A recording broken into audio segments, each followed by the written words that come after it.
მარჯნის პოლიპების გასაოცარი სამყარო. მარჯნის პოლიპები ოკეანის დონის ზევით კუნძულებივით გამოჩნდება ხოლმე მიქცევის დროს.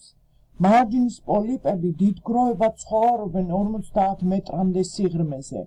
ისინი ემაგრებიან ზღვის მყარ ფსკერს და იზრდებიან ზევიტკენ, ვრცელდებიან სიგანეში, ქმნიან წაგრძელებულ რიფებს, პატარა დაბალ რგოლისებური ფორმის კუნძულებს, ატოლებს.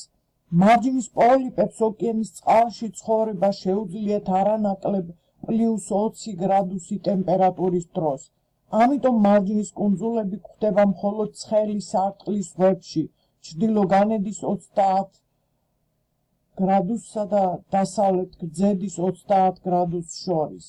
მარჯნის რიფების ერთ-ერთი გადაუჭრელი პრობლემა მათი ფერის ცვლა. დაზიანებულ რიფებს ცვლიან სიმბიოზური წყალმცენარეები, რომლებიც ღია ფერით ღებავენ ამ უკანასკნელს. შედეგად კოლონიებში იქმნება ღია მოთეთრო მონაკვეთები, თუმცა ეს მონაკვეთები წყალმცენარეებს მთლიანად არ არიან მოკლებულნი. ზოგიერთ შემთხვევაში შესაძლებელია სიმბიოზური წყალმცენარეების ნაწილობრივი აღდგენა ან მათი ახალი სახეობის გაჩენა. მარჯნის ნაგებობანი დამაჯერებლად ადასტურებენ, რომ ოკეანის ფსკერის ზოგიერთი ნაწილი ზევით იწევს, ზოგი კი იძირება. მარჯნის რიფები ქმნიან მსოფლიო ოკეანის ერთ-ერთ უმნიშვნელოვანეს ეკოსისტემას. მათი მთავარი განსაკუთრებულება მდგომარეობს უჩვეულოდ მაღალ პროდუქტიულობაში. მარჯნის პოლიპები ზღვებისა და ოკეანეების თბილწყლებში ცხოვრობენ.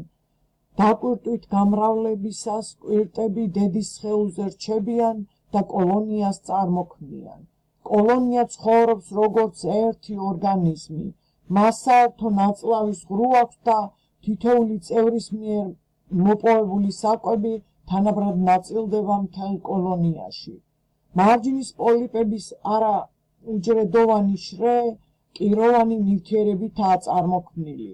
კოლონიის ზრდის დროს ძველი თაობები იხოცებიან, რჩება ჩონჩხი, რომელიც წყალქვეშა ჯებირებს წარმოქმნიან, რაც ხშირად გემების დაღუპვის მიზეზი ხდება.